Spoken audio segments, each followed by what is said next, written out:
It happened again. You were having a conversation and once again, your brain went completely blank and the words just didn't come out, leaving you looking and feeling embarrassed. Why does this keep happening? Girl, if this has happened to you before, you are not alone. This issue is common, especially for women who move to an English-speaking country or who work in an English-speaking environment.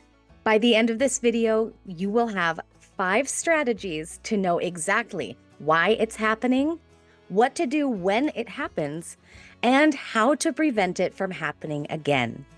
If you're new, we are your friends Taylor and Jeremy with Married to English.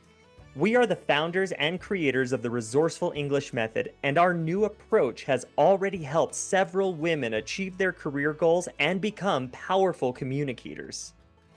To continue learning with us, be sure to like this video, subscribe to our channel, and send this video to a woman who also freezes when she speaks in front of others. Take full advantage of the free vocabulary list and the free masterclass for speaking with English confidence in the description. Who knows? You might be like our client Joe, who went from unemployed to an executive director for an American company in only 1 year.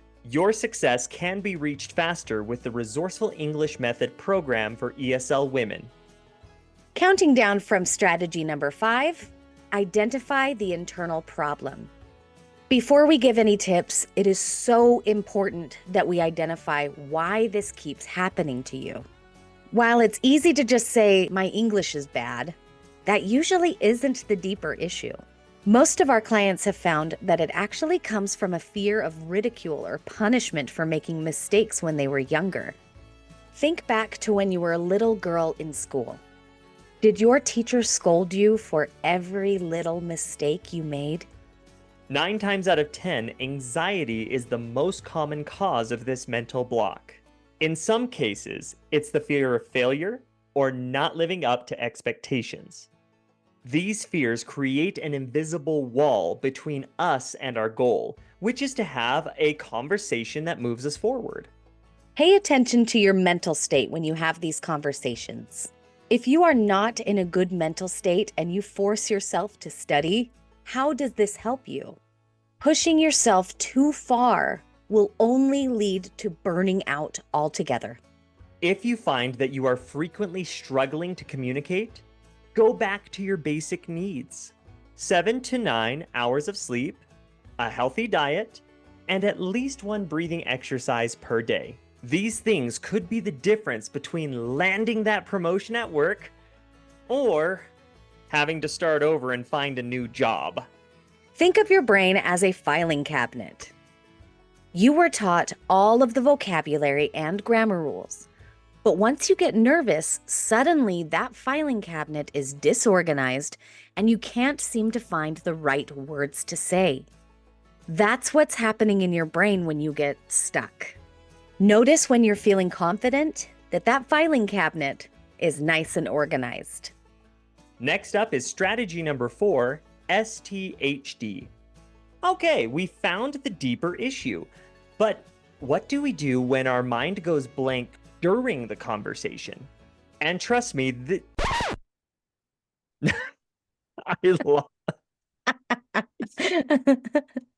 love this happens even to native English speakers. Starting today, when you feel that freeze happening, this is your signal to STHD. Slow the hell down and give yourself a moment to breathe. Taking a deep breath will let your mind know that you are safe, and slowing down a little will allow your brain to catch up with your mouth. In most situations, native English speakers won't even notice a slight pause. But we will always notice when you start to panic. If the issue is the pronunciation of a word, try to emphasize every single syllable. Speaking the word slowly will just make it sound like you are emphasizing it, which is something that native speakers do all the time. It just makes the word sound more important. However, if you have forgotten the word completely, try to describe it instead. For example, If you forget the word shredder, you can describe its function. Can you put this in the machine that cuts the paper in the bin over there? Was it the most graceful? No, but it didn't stop the conversation. And the person you are communicating with will most likely confirm the vocabulary word before moving forward. Remember that your goal is to communicate your desires and needs, not to impress others with the fanciest vocabulary words. Take note of the missed vocabulary word and then apply it the next time you have to use that pesky shredder. Over time, that gradual repetition will stick, and you'll notice that you pull that word from your filing cabinet more often. Strategy number 3, recover with grace. Whew, that was messy. But now you have to find a way past what just happened and get the conversation back on track. When you make a mistake and suddenly feel lost, that is when our fight or flight kicks in. You know, when you're embarrassed and all you want to do is run away and hide. But what happens in real life when you get stuck or lost because something is in your way? You now need to find a new path to where you were going.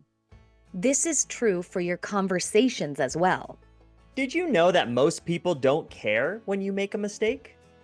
Native English speakers make mistakes and forget words all the time. Native English speakers care more about understanding the message you're giving them, not about your overall grammar or use of vocabulary words. We only really take notice when we stop understanding what you're trying to tell us. You might feel the instinct to overly apologize, but we encourage you to stop apologizing for everything. Correcting the mistake and just moving on will usually go unnoticed. But if you prefer, you can also use this moment to make the other person laugh. Bringing attention to the mistake can make the situation awkward, but sometimes it can be funny. Saying, "My brain just went completely blank," or, "Oh, God, where did that word go?" will usually get a small laugh from the other person, which builds the relationship while you're looking for the word. Remember, all humans make mistakes, but sometimes we can use these mistakes to become more relatable to the other person. Take a moment and let us know in the comments how you would like to recover after making a mistake. Would you choose to ignore it and move on without drawing attention to it? Or are you going to try using humor going forward? Strategy number 2, reflect on your mistakes. When we ask women, how can you prevent yourself from freezing in conversations, most of them say that they just need to learn more vocabulary. The problem isn't that you don't have enough vocabulary words, though. In fact, most of the time after you walk away from the conversation, all of that English comes back to you. You suddenly remember that word you forgot. Why did I freeze on a word that I totally already know?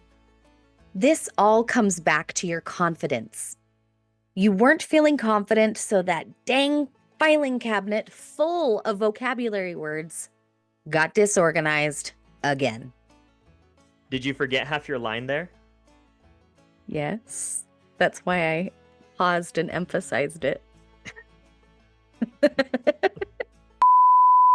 If you truly don't know the word at all, this is where we introduce the idea of competence equals confidence. Was this a conversation topic that you need to have frequently at work and you're not very familiar with it? This is the type of vocabulary that you should be practicing. Another thing to focus on is what types of words or rules tend to get you stuck in conversations. If you look closer at the common mistakes you're making, you'll start to see patterns in your mistakes. Do you usually begin to fumble when you use vocabulary words with more than 4 syllables? Maybe it's only when you're using the past perfect tense. When you narrow down these common mistakes, you'll find that you only have to make small changes rather than learning new rules and structures. We recommend starting a mistakes journal where you can write down all the mistakes and their corrections. This is a simple way of tracking and identifying where you need to improve. It becomes a nice little personalized study guide for yourself. And finally, we have strategy number 1, fast track your progress. You can literally double your progress or speed up your career advancement just by getting help from others. There are so many groups and practice opportunities out there.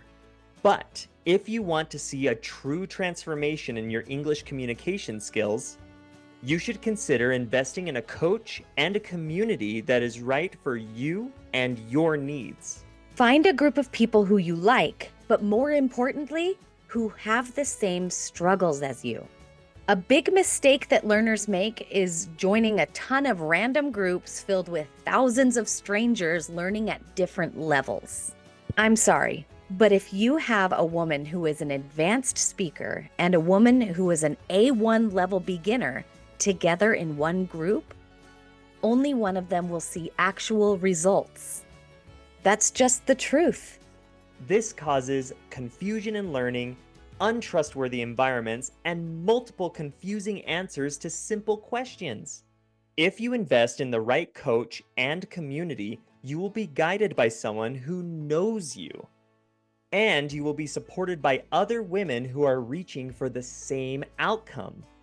Make sure that you're getting the best offer. This is an investment for your future, after all. For example, our private community is dedicated to intermediate to advanced women who work or live in an English-speaking environment and need to speak English every day. By only focusing on this group, we can guarantee their safety, quality learning at the right level, and dedicated practice with trained native English speakers. Do you hear how that type of focus could significantly impact your progress? You owe it to yourself and your future self to prioritize the quality of your learning environment. Your future conversations will thank you for it. We use these 5 strategies in our daily lives, and we hope that you'll consider trying them the next time that you feel stuck. We would love to hear your experiences in the comments. Try them out and let us know. Thank you so much to all of our new subscribers for your support and to those who share our videos. Without you, our method to help women around the world wouldn't be possible. We hope that you enjoy our free content, and if you ever need a cheerleader to help get you to the finish line, consider chatting with us using the link below in the description. Our free research calls will help us better understand your struggles and give you steps on how to overcome them.